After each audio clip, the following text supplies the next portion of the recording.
Bismillahirrahmanirrahim. Dear students, Assalamu alaikum.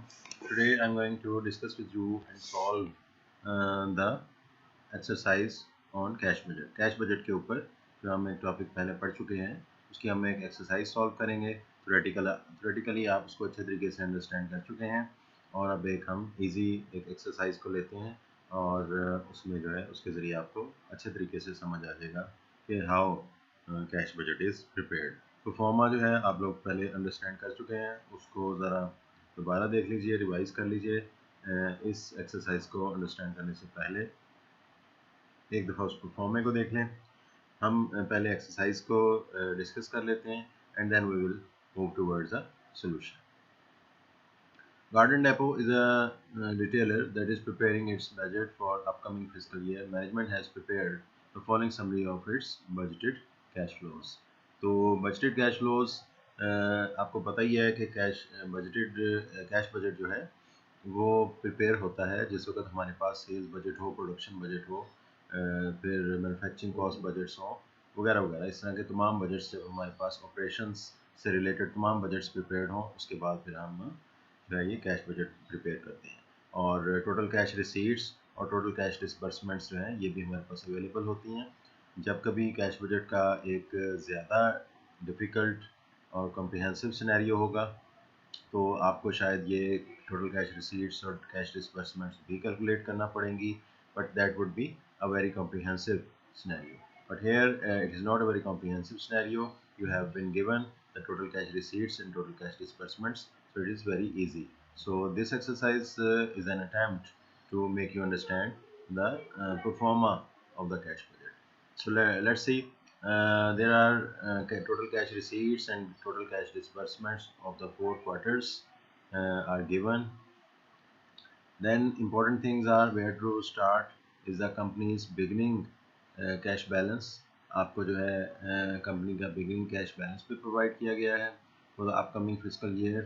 $20,000 से company जो है वो स्टार्ट करेगी अपना ईयर. ये आपका बिगिनिंग कैश बैलेंस हो गया. तो company requires a minimum cash balance of $10,000. ये भी आपको बता दिया गया. And may borrow any amount needed from a local bank at quarterly interest rate of 3%. That is very important. पूरे क्वार्टर का यानी कि इंटरेस्ट रेट जो है वो 3% है. एक पूरे क्वार्टर का यानी 3 महीने का इंटरेस्ट जो है वो 3% है. इसको फर्दर आप एनालाइज कर सकते हैं कि एक मंथ का 1% हो गया और पूरे साल का 12% हो गया, लेकिन ये कोई इतनी इधर इम्पोर्टेंट बात नहीं. The company may borrow any amount at the beginning of any quarter and may repay its loans or any part of it loan at the end of any quarter. तो कंपनी जो है वो quarter के start पे जो है वो loan ले सकती है और उसने जो पेमेंट करनी है वो at the end of the quarter उसने पेमेंट कर देनी है. Interest payments are due on any principal at the time it is repaid. और इंटरेस्ट की पेमेंट जो है उस वक्त होगी जब लोन वापस किया जा रहा होगा. For simplicity assume that the interest is not compounded. Compound interest rate नहीं यूज़ किया गया, सिंपल इंटरेस्ट रेट यूज़ किया गया. ये आपको बता दिया गया है. और इसका जो है रिक्वायरमेंट क्या है, the companies cash budget for the upcoming physical year.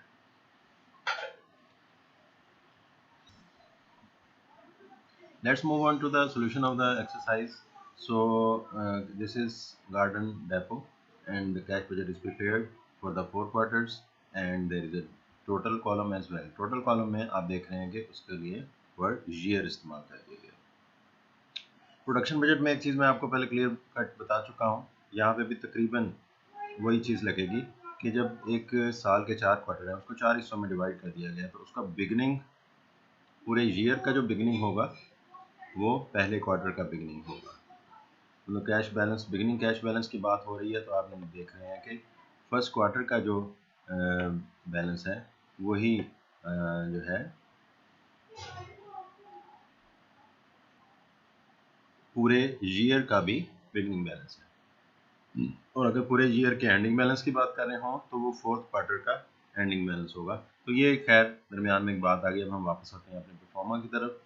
तो परफॉर्मेंस से आप अच्छे तरीके से वाकिफ़ हैं. Cash balance beginning cash balance से स्टार्ट होगा. आपको बता दिया गया दैट इज़ 20,000.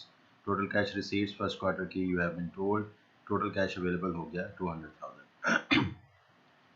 कैश डिसबर्समेंट्स भी बता दी गई हैं 260,000 और ये हम 60,000 के नेगेटिव बैलेंस में चलेंगे। इसमें क्वेश्चन ये राइज होता है कि जब हमारे पास इतने पैसे हैं ही नहीं तो हमने ये कहाँ से पेमेंट कर दी। Obviously we had to take a loan, we had to do some borrowing. तो बोरोइंग जो है हमने at the beginning of the quarter ही कर ली।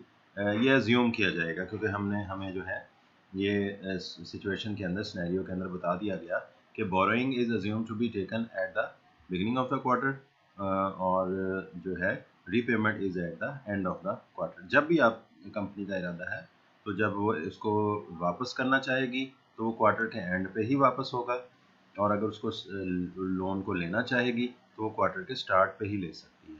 तो हमने लोन ले लिया 60,000। अगर हमारी जो थी डेफिशिएंसी थी नज़र आ रहा है तो हमने 70,000 का बोरो क्यों किया, 10,000 एक्स्ट्रा इसलिए हमने बोरो किया कि we need at least 10,000 cash balance at the beginning of any quarter. तो लिहाजा 60,000 की डेफिशिएंसी और 70,000 का लोन लिया, 10,000 हमारे पास कैश बैलेंस एंड पे बच गया, जिसको लेके हम सेकेंड क्वार्टर के बिगिनिंग में आ गए।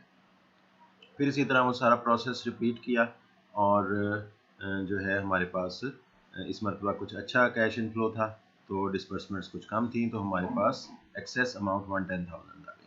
और ये असूल है कि जो ही हमारे पास एक्सेस कैश बैलेंस होगा तो हमने उसके लोन की रीपेमेंट ज़रूर कर देनी है। तो हमने 70,000 लिया हुआ अपना लोन वापस किया और उसके ऊपर इंटरेस्ट भी पे किया। जैसे कि आपने देख लिया 2 क्वार्टर्स तक लोन हमारे पास रहा, अमाउंट हमारे पास रही, लिहाजा 70,000 multiplied by 3% rate of interest on one quarter and there were 2 quarters, so it was 4,200. इसको सिंप्लिसिटी के लिए आप 70,000 इंटू 6% भी कर सकते हैं।